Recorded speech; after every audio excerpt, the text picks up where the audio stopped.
शुक्राना गुरुजी, लख लख शुक्राना, अनंतम शुक्राना। और प्यारी प्यारी संगत का तो इतना सारा शुक्राना कि दिल खुश हो जाता है आप सबको देख के। सच में सोनिया आंटी का बहुत बहुत शुक्राना कि इन्होंने इतनी अच्छी संगत को जोड़ा। मतलब दिल ऐसे बाग बाग हो जाता है। मुझे ना बड़े सारे लोग बोलते हैं, आंटी आप यूट्यूब पे ना सत्संग डालते हो, हर वक्त यही कहते रहते हो, चुप नहीं होते, फोन नहीं बंद करते हो, बातें करते रहते हो। पर अब यहाँ पे आके लगता है कि इतनी अच्छी संगत, इतना प्यार आता है गुरुजी आपके ऊपर तो आता ही है, और आपकी संगत पे बहुत ज्यादा आता है कि जो इतने आराम से यहाँ बैठ के सत्संग सुनते हैं। इतनी संगत और आवाज नहीं थी, पिन ड्रॉप साइलेंट, यही गुरुजी को पसंद है। बहुत कम जगह होती है जहाँ पे जाके मैं इतना ऐसा वाला ये हो जाए, जहाँ मैं ये वाला शुक्राना करती हूँ कि मजा आ गया कि इतना अच्छा यहाँ पे और था ना। अनंतम शुक्राना। और गुरुजी इतने दिल की बात जानते हैं। आजकल पता नहीं क्या हो गया, जिस सत्संग में जाती हूँ ना, जो पीछे खड़े होके सोचती हूँ ना कि ये वाला सत्संग शेयर करूंगी, वही कहीं ना कहीं बानी में चल जाता है। मेरे को कल सुबह मैसेजेस आए एक आंटी के, बहुत लंबे चौड़े। तो उन्होंने मुझे बोला कि आंटी आप इस टॉपिक के ऊपर सत्संग शेयर करना। और जो हम यहाँ शब्द चलाते हैं तो व्याख्या हम पूरी नहीं सुन पाते हैं, थोड़ी सुनते हैं, हम डाउनलोड कर लेते हैं। तो आज जो आपने रिंकू वीर जी की व्याख्या सुनी, और जैसे ही उन्होंने ये लाइन बोली ना कि जिसको गाड़ियां दे रखी हैं, जिसको बंगले दे रखे हैं, तो वो खाली गाड़ी लेके गुरुद्वारे ना जाया करो। साइलेंट पे कर लो, तो है नहीं, आप कर दो। तो बोलते हैं ना कि उन्होंने जो बोला ना, वही आज कल उस आंटी का मुझे मैसेज था। और आज मैंने सोचा था कि मैं आज इसके ऊपर ही सत्संग शेयर करूंगी। मैं जैसे ही सुना, मैंने कहा अरे जो मैंने बोलना है तो रिंकू वीर जी बोल रहे हैं। तो उन्होंने, आंटी ने क्या बताया था कि वो ना कहीं पे ऐसी जगह पे रहती हैं जहाँ पे सत्संग कम होते हैं, और जहाँ होते भी हैं ना, तो वहां पे ना लोग ना देख देख के संगत को बुलाते हैं, इसको बुलाना है, इसको बुलाना है, उसको नहीं बुलाना। वैसे ऐसा होता नहीं है। गुरुजी की संगत को कभी देख के नहीं बुलाना चाहिए। जो मैं तो ये कहती हूँ, जो जुड़े हैं ना, चाहे उनको आप कम बुला लो, जो नहीं अभी जुड़े उनको जरूर बुलाया करो, ताकि आप उनको, जैसे उन्होंने कहा कि किसी भी टूटे हुए इंसान को गुरु से जोड़ पाओ। वो आंटी मुझे कहती हैं, उन्होंने मेरे को मना किया मेरा नाम मत लेना, और लेती भी नहीं मैं। उन्होंने कहा आंटी, मेरे पास एक आंटी आई रोती रोती, वो नई नई संगत थी, तो वो कहीं सत्संग में गई होगी, तो उनको वहाँ पे सत्संग में गई तो पहले तो उनको पीछे बिठा दिया गया। चलो वो तो एक अलग बात है, जो जैसे आएगा वैसे बैठेगा। तो उस आंटी के मन में कुछ क्वेश्चन थे, और वहां पे जो सत्संग शेयर किया जा रहा था, जैसे गुरुजी हमसे ये कहलवाते हैं कि बड़े मंदिर भेजो संगत को, गुरुजी से जोड़ो, गुरुजी की महिमा का गुणगान गवाते हैं कि गुरु से जुड़ना, हमसे नहीं जुड़ना, और सबसे पहले बड़े मंदिर जाया करो, वहां की ब्लेसिंग लो। तो वो जो आंटी वहां सत्संग शेयर कर रही थी ना संगत जी, वो ना सिर्फ अपने ही गुणगान गा रही थी कि मेरे घर में ऐसे होता है, मेरे घर में बहुत ब्लेसिंग होती है, मेरे घर में अमृत वर्षा होती है, सारे मेरे घर में आया करो मत्था टेकने। वो ना बड़े मंदिर का नाम ही नहीं ले रही थी। तो वो जो संगत थी ना, तो उसको भी लगा, तो वो उनके घर में ही चली गई, अगली बारी उनके घर में जाना शुरू हो गई। जब वो वहां जाती तो उसको बड़ी बेकदरी सी की जाती। अब आप बताओ, हमारे गुरुजी के दरबार में तो राजा रंग सब बराबर है, कोई ऊंच नीच नहीं है। सामने बैठा हुआ आपका, आपकी मेड, आपके ड्राइवर, कोई भी आपका वर्कर खाना लंगर खा रहा है, आपके साथ ही मत्था टेक रहा है। तो गुरुजी के दरबार में ये सब क्यों किया जाता है, मैं यहाँ इसलिए शेयर कर रही हूँ कि बहुत सारे लोग सुनेंगे, और हो सकता है आपके आसपास भी कोई ऐसी संगत हो जिसको मिस यूज किया जा रहा हो, तो आप उसकी हेल्प कर सकते हो ना। तो उन्होंने कहा कि वो आंटी को उसने बड़ी बार पूछा जाके, क्योंकि वो उसको भगवान ही मान बैठी थी। हमें कभी ऐसा नहीं करना कि इंसान को भगवान बना देना है। अब कोई बोल देता है आप बुलबुल आंटी, हम आपके बड़े सत्संग सुनते हैं, बड़े सारे आंसर मिलते हैं, वो गुरुजी कहलवा रहे हैं, आपको आंसर दिला रहे हैं, इसका मतलब ये थोड़ी ना कि मैं ही गुरु बन के बैठ जाऊंगी या मैं ही रब बन जाऊंगी। वाई, क्यों बनूं मैं, क्यों मैं किसी के लिए मीडिएटर बनूं। मीडिएटर सिर्फ उतना है कि गुरु से संगत को जोड़ना है, इतनी सेवा है, इतना कर्म है, फिनिश। उसके बाद आगे आपकी और उनकी जर्नी स्टार्ट हो जाती है, हमारी नहीं है, बीच में हम हट जाते हैं। तो वो आंटी ने, जिस आंटी का मुझे मैसेज आया, उसको जाके बोला कि भाई कोई ऐसी जगह है जो मुझे, मेरा कोई काम है ऐसा जो बन नहीं रहा, और मुझे ना गुरुजी की कृपा नहीं मिल रही, और मुझे ना कनेक्शन नहीं होता जब भी मैं सत्संग में उनके घर में जाती हूँ। तो उस आंटी ने बोला कि वो इतनी जुड़ी हुई है जिसके घर में तू जाती है, वो इतनी सेवा में है, तुम्हें उन्होंने नहीं बताया बड़े मंदिर जाओ? कहती नहीं, मुझे तो पता ही नहीं बड़ा मंदिर कहाँ है। तो उस आंटी ने कहा कि तुम ऐसे से ये जगह पे बड़े मंदिर है, तुम वहाँ जाओ, वहाँ की ब्लेसिंग्स लो, वहाँ का लंगर प्रसाद खाओ, वहाँ अरदास करो और गुरु जी से डायरेक्ट ही जुड़ो। और फिर उन्होंने उनको मेरा लिंक दे दिया कि आप आंटी के सत्संग सुनो, आंटी से बात करना। तो उनका मेरे को उस लेडी का भी मुझे फिर मैसेज आया। तो मैंने उनको यही बोला कि पहले तो बड़े मंदिर में बार बार ये बात कही जाती है कि किसी को मीडिएटर ना ढूंढो। आप लोग पहले खुद ही मिसगाइड होते हो, फिर इल्ज़ाम लगा देते हो संगत के ऊपर। संगत तो आपको बड़ी तरह की मिलेगी, कोई अच्छी मिलेगी, कोई बुरी मिलेगी, क्योंकि नेगेटिव पॉजिटिव हर इंसान इस दुनिया में है। और आजकल बड़े सारे ऐसे लोग हैं जो खुद से ही जोड़ के सेटिस्फाइड हो जाते हैं। उनको लगता है कि हमसे जुड़ जाए, बस हमारी वाहवाही हो जाए, हमारा नाम हो जाए। नाम वो होता है जो आपका गुरु करता है। अब हम तो किसी को जानते भी नहीं है। जैसे ही अंदर आए, इतनी सारी आंटियों ने बोला आपका सत्संग सुनते हैं, आपका बड़ा मन था सुनने का। ये होता है नाम जो गुरु ने कर दिया। यहाँ पे मैं इनको जानती नहीं हूँ और मैं इनको बोलूँ अगली बार वहाँ आना, वहाँ मेरा सत्संग है, आना नहीं। वो प्यार में लिख देते हैं बुलबुल आंटी सेवादार लिख देते हैं, क्योंकि वो ये होता है कि कुछ लोगों को ना मेरे घर में आना होता है और वो आ नहीं पाते हैं, तो जो आसपास की संगत होती है वो यहाँ पे पहुंच जाते हैं, इसलिए वो नीचे सेवादार लिख दिया जाता है कि आप नहीं जहाँ तक पहुंच पा रहे हो तो इधर पहुंच जाओ। और कोई मतलब नहीं है हमारा नाम करने का, और कोई भी रीजन नहीं है। पहले तो संगत प्यार में खुद ही लिख देती है, मैं नहीं लिखती हूँ। फिर मैंने उन आंटी को यही समझाया कि आंटी, यहाँ गुरुजी ने आंसर दिया कि कुछ लोग ब्लेसिंग को छुपा छुपा के रखते हैं।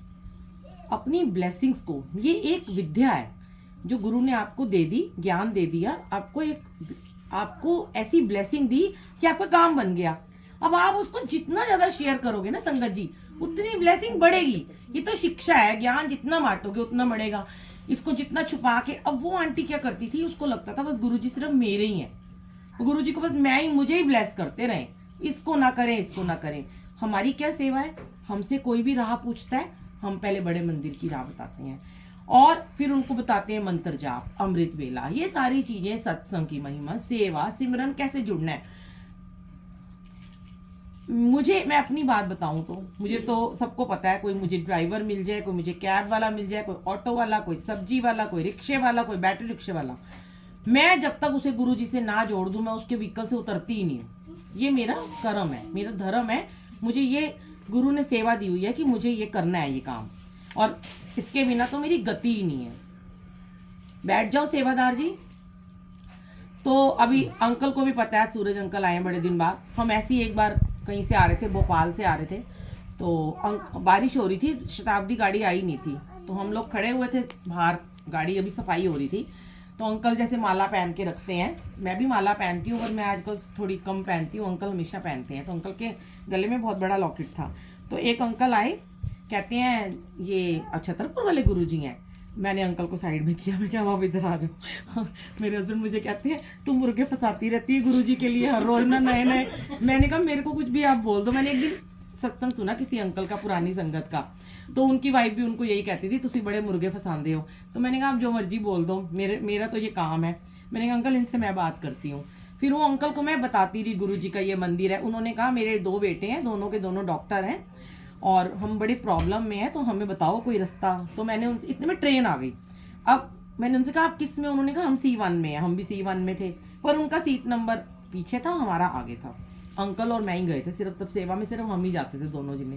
तो अब मैं तो बैठ गई, पर मेरा ध्यान पूरा उस अंकल की तरफ कि मैं कैसे इनको गुरुजी के बारे में और बातें बताऊं। और जो उसकी वाइफ थी ना, उनकी बड़ी उम्र के थे, वो उनको घूर घूर के देखी जा रही। वो अंकल तो बेचारे शर्मा शर्मी मेरे पास आए नहीं, और मुझे तो अंदर से गुरुजी का हुक्म हो रहा था कि तूने इनसे सत्संग शेयर करने हैं। मैंने सूरज अंकल से कहा, हमने चाय नाश्ता ले लिया, मैंने कहा अंकल आप ना उधर जाओ, उनकी सीट पे जाके बैठ जाओ और उन अंकल को मेरे पास भेज दो। अंकल कहते हैं तेरे तो दिमाग खराब हो गया, ओदी वोटी गई मेरे को लाके बह गया। मैं क्या, आप जाओ तो सही ना। अंकल मेरे कहने पे चले गए। तो अंकल ने उन अंकल से बस इतना ही कहा, जाओ आपको वो बुलबुल आंटी बुला रही है। वो तो बेचारे इंतजार ही कर रहे थे कि मुझे ये बुलाए और मैं इसके पास जाऊं और बातें करूं। वो आ गए। संगत जी 3 घंटे तक मैं उनके अंदर गुरुजी को डालती रही। मैंने उनको इतने सत्संग सुनाए, इतनी महिमा सुनाई कि मैं थकी नहीं। और वो अंकल मेरे को देखते रहे चुपचाप, जैसे वो मेरी उस दिन की सेवा लगाई हुई थी। सेवा भी ये डिसाइड करते हैं, जरूरी नहीं है यहाँ 2 घंटे की यहाँ सत्संग की सेवा होती है, सत्संग सुनाने की भी सेवा होती है। कई बारी हमारे घर में मेरी उस दिन सेवा नहीं होती, बहुत कम होता है, कभी कभी एक दिन नहीं होती। इतने प्यारे, क्या कहूँ, इतने स्मार्ट है हमारे गुरुजी। उस दिन एक किसी अननोन संगत को मेरे को फोन कराते हैं, आंटी आप घर में हो? जनरली तो मैं घर नहीं होती, तो यही बोलती हूँ मैं घर में नहीं हूँ। अब घर हूँ तो झूठ कैसे बोलूँ, बोल देती हूँ हाँ जी घर में है, मत्था टेकने आना है। जी आया नू, आ जाओ जी, अब क्या मना करूँ। नाइटी में होती हूँ, फटाफट कपड़े चेंज करती हूँ कि वो आ रहे हैं तो चलो मत्था भी टेकेंगे, तो 2 मिनट बैठूंगी। सोचती हूँ कि इनसे कोई बात नहीं करूंगी क्योंकि आज मेरा रेस्ट का दिन है। और उन्हें कमरे में बिठाते हैं गुरुजी, और वो संगत 4 घंटे वहां से उठने का नाम ही नहीं। जो एक के बाद वन टू वन सत्संग सुनाई जा रहे हैं, सुनाई जा रहे हैं, और मैं थक नहीं रही हूँ, ना ही मैं पानी पी रही हूँ। उनको साथ में जल प्रसाद भी दे रही हूँ, बर्फी भी खिला रही हूँ जो घर में प्रसाद रखा है, और बिठा के पकड़ के रखा है, बांध देते हैं। ये मुझे कहते हैं तेरी आज सेवा नहीं है, पर तुझे आज यहाँ पे सेवा करनी है जरूर। तो ये है हमारे गुरुजी। फिर उन अंकल को मैंने सारे सत्संग सुनाए, उनको बताया कि आप बड़े मंदिर जाना। वो अंकल ने बस मुझे एक ही बात बोली, देखो मैं तो जानता नहीं गुरुजी कौन है आपके, और मैं दिल्ली में रहता भी नहीं हूँ, पता नहीं कहाँ रहते थे। मैंने कहा, कहते मैं तो किसी काम से जा रहा हूँ। कहते पर हाँ मैं कभी दिल्ली गया तो मैं ज़रूर जाऊँगा, पर मैंने आज से ना आपको अपनी गुरु माँ बना ली है। मैंने कहा मुझे मत बनाओ गुरु माँ, मैं कुछ नहीं हूँ, मैं तो उनकी सेविका हूँ, मैं भी उनकी सेवादार हूँ। आपने जुड़ना है उनसे जुड़ो, मुझसे मत जुड़ो आप। कहते नहीं मुझे तो आपने ही ज्ञान दिया है। मैंने कहा वो मैंने वहाँ जोड़ने का आपको रास्ता बताया है। फिर उन्होंने कहा हाँ मैं ज़रूर जाऊँगा, अपने बच्चों को भी लेके जाऊँगा, हमारी बहुत बड़ी प्रॉब्लम है। तो ये जो कहने का मतलब था कि वो जो कुछ लोग बेचारी भोली भाली नई संगत को ऐसे मिसगाइड कर देते हैं कि बताते ही नहीं है बड़े मंदिर का। और कल की ही बात है, कल हम एक सत्संग में गए हुए थे द्वारका में, वहाँ पे ट्विंस बेबी हुए हैं 13 ईयर के बाद उन आंटी के। तो वहाँ पे एक आंटी आई हुई थी, बड़ी सुंदर थी, गोरी चिट्टी एकदम, और वो दूर से ही ना लगातार मुझे देख रही थी। तो एंड में जब मैंने सत्संग शेयर किया तो वो मेरे पास आई, कहती मुझे बड़ा अच्छा लगा आपसे मिलके। मैंने कहा अच्छा, हम सब फोटो सब खींच रहे थे मेरे साथ, तो मैंने कहा आंटी आप भी आ जाओ। कहते वाह मैं तो वेट ही कर रही थी आपका फोटो खिंचवाने की। वो बैठ गई। तो उन्होंने मुझे क्या सत्संग सुनाया, यहाँ भी आपको जवाब मिलेगा, छोटा सा है। आंटी कहती हैं कि मैं आज से 10-12 साल पहले गुरुजी से जुड़ी हूँ। कहती मुझे ना वो भी बंगला साहब जाती थी जैसे मैं जाती थी, गुरुद्वारे ही जाती थी। कहती मैं कभी किसी गुरु के पास नहीं जाती थी, मुझे मेरी सहेलियां बहुत कहती थी गुरुजी के मंदिर जाया कर, एम्पायर स्टेट बड़े मंदिर। कहती मतलब बड़ी हैरानी की बात है, मैंने रात को अपने हस्बैंड को ये वाला सुनाया सत्संग, वो भी एकदम शॉक्ड हो गए। वो आंटी कहती हैं कि एक दिन मैं गुरुद्वारे से बाहर निकल रही थी तो मैंने एक गाड़ी देखी, मैं अपना व्हीकल ढूंढ रही थी, तो उस गाड़ी पे तीनों तरफ गुरुजी गुरुजी गुरुजी ब्लेसिंग ऑलवेज लिखा हुआ था। कहती उसमें से ना एक बड़े स्मार्ट से जेंट्स निकले और गोरे चिट्टे, और मैं वहीं खड़ी थी। कहती उन्होंने ना मेरा ना हाथ ऐसे पकड़ा और मेरे हाथ को ना ऐसे ऐसे ऐसे करके ना रब किया, जोर जोर से जोर जोर से। कहते हुन सूंघ। कहती मैंने सूंघा तो गुलाब की खुशबू आ रही थी। तो वो आंटी कहती मैंने आपके हाथ को रब कर दिया। तो कहती है कि गुलाब की खुशबू आ रही थी। कहती मैंने कहा आंटी मैं गुरुजी थोड़ी ना हूँ कोई। तो कहती है कि ना मैंने बोला कि ये कैसी खुशबू है। कहते वो अंकल उनको क्या कहते हैं, उस आंटी को कहते रोज कहती सी नहीं जाना बड़े मंदिर, कोई गुरु शुरू कोल नहीं जाना, मैं नहीं जाती गुरु दे कोल, देख तेन गुरु खुद बुलान आया तू बड़े मंदिर आ जाए। और उन्होंने गाड़ी स्टार्ट कर चले गए।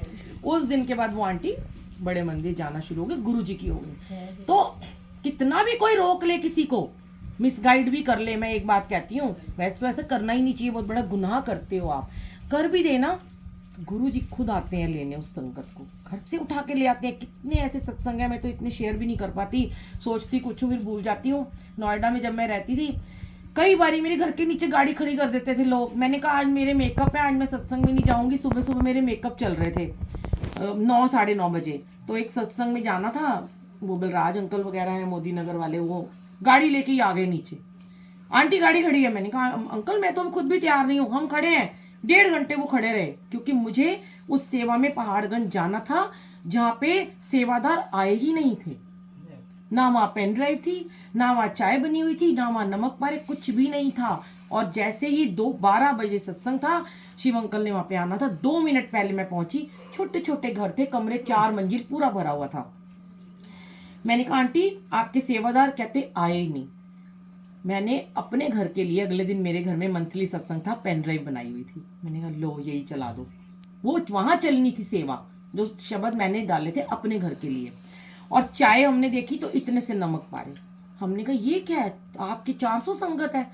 कहते ये तो कोई सेवा लेके आया। मैं कहा ऐसे से मतलब कानों को हाथ लगाती हूँ, गुरुजी इतनी भी शिक्षा बख्शो कि अगर सेवा भी लेते हो तो नहीं कर सकते तो मत लिया करो, नहीं तो बांट लिया करो सेवा को, थोड़ी थोड़ी बांट लो। नहीं है पैसे तो क्यों हाँ करते हो कि हम सेवा लाएंगे, एक पाइया नमक पारे 400 संगत कैसे खा सकती है, लिख देते हो मेरी सेवा। उस दिन मैंने बोला था यहाँ गुरु के दरबार में कहा करो तेरी सेवा तेरी सेवा तेरी सेवा, मेरी मेरी मेरी मत किया करो, क्योंकि अब खुद ही तो औकात ही नहीं हम सेवा कर पाए। वहाँ गुरुजी ने खड़े पैर सारे हमारे सेवादारों से बाजार से सामान मंगवाया और सत्संग हुआ। और इतनी छोटी सी किचन थी और कैसे हम लोग खड़े, गुरुजी के मतलब जल प्रसाद भी नहीं था, कहना नहीं चाहिए कि वो भी उन्होंने नलके से भर रहे थे, गुरुजी के बर्तन भी नहीं थे। कैसे गुरुजी ने हमारे को उस सेवा के लिए बुलाया। मेरे घर के नीचे वो गाड़ी खड़ी रही 1.5 घंटा कि इनको लेके जाना है हमें सेवा में। तू मेकअप भी कर ले, तू जो मर्जी कर ले, तू अपना काम भी कर ले, पर तेरे को सेवा में तो जाना ही पड़ेगा। ये गुरुजी हमारे ऐसे हैं, सेवा नहीं छोड़ने देते। आप जितनी मर्जी कोशिश कर लो, घर बैठ जाओ। एक बारी शायद यहाँ सेवा छूटी है, उस दिन मेरी बेटी को डेंगू हो गया था, उस दिन मैं यहाँ पे नहीं आई थी, वरना हमें भी इंतजार रहता है। क्योंकि एक तो देखो सेवा तो कहीं भी हम कर लें, सेवा है स्वर्गां दी पौड़ी, कर बंदिया तू थोड़ी थोड़ी। मुझे तो कोई फर्क नहीं पड़ता, मैं किसी महल में जाऊं, मैं किसी झुग्गी झोपड़ी में जाऊं, मैं किसी अनाथ आश्रम में जाऊं। अब देखो आज रिंकू वीर जी ने 2 बातें बोली, दोनों सत्संग मैंने सुनाने थे।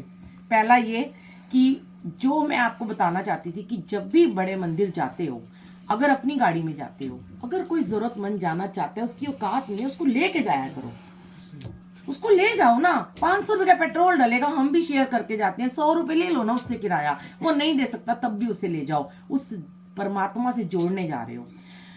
दूसरा क्योंकि आपका फलेगा वो। और दूसरा उन्होंने आज क्या सुना है, कुष्ठ रोग वाला सुना था ना आपने, अभी किस ध्यान से सुना होगा। तो मैं यही सोच रही थी कि मैंने बड़े दिन से ना, क्या हो रहा है आंटी जी? हाँ जी आंटी जी, आंटी फोन बंद कर दीजिए जब सत्संग हो रहा होता है, हम अपने लिए नहीं सुनाते। कोई बात, बाहर जाके बात करो, किसने मना किया?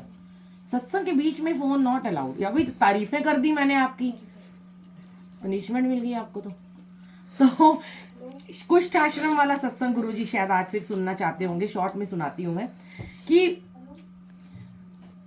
जिनके हाथ और पैर वाकई में गल चुके थे, बिल्कुल इतने इतने कटे हुए थे, वहां सेवा के लिए भेजा। कैसे भेजा कि एक स्लम एरिया में, ये सॉरी डेफ एंड डम बच्चों के हमने सत्संग किया था, और वहां पे एक अंकल आए थे, तो उन्होंने कहा कुष्ठ आश्रम में सत्संग करना है। तो जब हमारे सारे सेवादार थे, कहने लगे, हम नोएडा में ही तब रहते थे, कि ये कहीं भी चल जाती हैं बुलबुल आंटी। मेरे बच्चों ने मुझे कहा कि आपको पता है कि ये छूत की बीमारी होती है। मुझे अपना वाक्य याद आ गया बचपन का, कि मेरे तो पेरेंट्स नहीं थे, मैं तो काफ़ी टाइम आश्रम में रही हूँ। तो वहाँ पे ना एक लड़की होती थी मेरी फ्रेंड, बड़ी प्यारी मोमडन लड़की थी। तो उसके जो पेरेंट्स थे ना, वो कोड़िया पुल पे रहते थे, उनको कुष्ठ रोग था, और वो लड़की हमारे साथ वहाँ पे पढ़ती थी उस आश्रम में, उसको कोई रोग नहीं था। जब जब वो लड़की अपने पेरेंट्स के पास जाती थी, हफ्ते में 1 बार या 2 बार 15 दिन में, तो मुझे भी ले जाती थी। तो मुझे लगता था कि भाई मैं भी एक घर देखूं, माँ बाप कैसे होते हैं, तो मैं उसके चली जाती थी। तो उसके पेरेंट्स मुझे बड़ा प्यार करते थे। उसकी मम्मी को कुष्ठ रोग था, और वो मैं तो बच्ची थी, छोटी थी, मैं 9th-10th में पढ़ती होंगी मैं, हमें समझ ही नहीं होती उस समय कि ये क्या है, क्या चीज़ है। उन्होंने रोटी बनानी और मुझे भी खिलानी और उसको भी खिलानी, और मैंने तो खा लेनी। तो हमें तो कभी नहीं हुआ ये कुष्ठ रोग, हम आपके सामने बैठे हुए हैं। तो ये भाव होते हैं कि वो भाव से खिला रही है और हम भाव से खा रहे हैं। आज भी सच कहती हूँ मैं, आपके साथ कोई बैठ जाए ना कुष्ठ रोगी, हट जाती है संगत वहां से। पर हमारे को गुरुजी ने सच में ऐसा बना दिया है कि सच में गुरुजी ऐसे ही बनाए रखना। शुक्राना शुक्राना शुक्राना कि हम गले से लगा लेते हैं। हमें पता है हमें कुछ नहीं होगा। इतना कोविड था, लोगों के घर जा जाके मेरे बेटे ने सेवा करी, मैं खुद चली जाती थी। मेरे हस्बैंड को, हमें तो कभी, मुझे तो आज तक टचवुड कोविड हुआ ही नहीं। छुआ मैंने उनको पानी पिलाया, उनके कमरे में भी गई, पर कुछ नहीं होता। जब आप बहुत नफरत करते हो किसी चीज से, वो आपको हो जाती है। तो वो जो कुष्ठ आश्रम के जब बात हुई, तो मैंने बोला जब बचपन में मुझे नहीं हुआ, हाँ फिर जब मैं थोड़ी बड़ी हुई ना, क्या हुआ कि मेरे ना पैर में एक्जिमा हो गया बहुत ज्यादा। मैंने ये भी एक बार सत्संग डाला था, उंगलियों के बीच में, और इतना ज्यादा हो गया कि मेरी फिंगर्स पूरी गल गई। ये छोटे छोटे कीड़े नहीं होते उस टाइप के। तो मेरे को लगा कि ये ना सब कहते थे तेरे को ना कोड़ हो गया, तेरे को कोड़ ही हो गया लगता है, दिमाग पलट गया। डॉक्टर ने कहा ये बड़ा मुश्किल है, ठीक नहीं होएगा। तब मैं बहुत गुरुद्वारे जाती थी और मैं बहुत सेवा करती थी, बंगला साहब जाके ईंटें वीटें भी उठाती थी और बहुत सेवा करी, लंगर प्रसाद की भी बहुत ज़्यादा। तो मैंने फिर वहाँ का जल प्रसाद पिया, सरोवर में नहाई, सब कुछ किया जैसे जैसे किसी ने बताया। तो मेरी वो बीमारी ठीक हो गई, जो मेरे पैर में एक्जिमा हुआ था। मुझे अपने पैरों से ना बहुत ज़्यादा प्यार है, मैं अपने फेस से ज़्यादा अपने पैरों का ख्याल रखती हूँ। तो मैं बहुत रोती थी कि हाय मेरे पैर इतने सुंदर हैं और मेरे पैर खराब हो गए हैं। तो भगवान ने वो भी मेरे ठीक कर दिए। फिर जब कुछ आश्रम में सत्संग की संगत जी बात आई, तो मुझे सारा चलचित्र की तरह गुरुजी ने वो याद दिलाया कि जब तुझे तब कुछ नहीं हुआ, अब कैसे हो जाएगा, अब तो तुम मुझे वहां लेके जा रही है। मैं अकेली गई वहां पे विष्णु गार्डन में, कुछ आश्रम में, वहां बोर्ड लगा था कुछ आश्रम का, और अंदर गई तो सारी आंटियां वांटियां कंचे वंचे ऐसे खेल रहे थे।